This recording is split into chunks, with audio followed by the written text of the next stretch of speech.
কোথায় যাচ্ছ? মাছ কিনতে। সকাল সকাল আমি বায়না ধরলাম ইলিশ মাছ খাবো, তাই সুমিত আমাকে বাজারে নিয়ে চলে গেল। গিয়ে দেখি আজ তো সোমবার, বাজার বন্ধ আমাদের বিজয়গড়। তারপর গাড়ি বার করতে এলাম, দেখো বিড়ালে কি কাণ্ডই না করেছে। যাই হোক, পরিষ্কার করে জল দিয়ে ধুয়ে এবার আমরা রওনা দিলাম। কোথায়? যাদবপুর 8B বাজারে।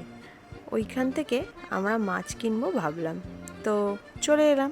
আর মাছ যেখানে থাকবে, বিড়াল ছানা তো থাকবেই। এই যে মাছ, দেখো কত রকমের মাছ, কিন্তু কিনবো আমরা ইলিশ। এবার মাছ আমাদেরকে চয়েস করতে হবে কোনটা নেব। যাই হোক, একটা পছন্দ হলো। এটা 1 কেজি 200 গ্রামের ছিল মাছটা।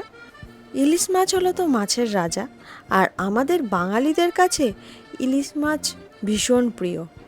আর সুমিত তো আমার সাথে থাকতে থাকতে পুরো মেছো বাঙালি হয়ে গেছে। ইলিশ মাছের কোন রেসিপিটা বানাবো নেক্সট ব্লগে তোমাদের সাথে শেয়ার করব। চলো আজকের জন্য টাটা, সঙ্গে থেকো এইভাবেই আমাদের সাথে।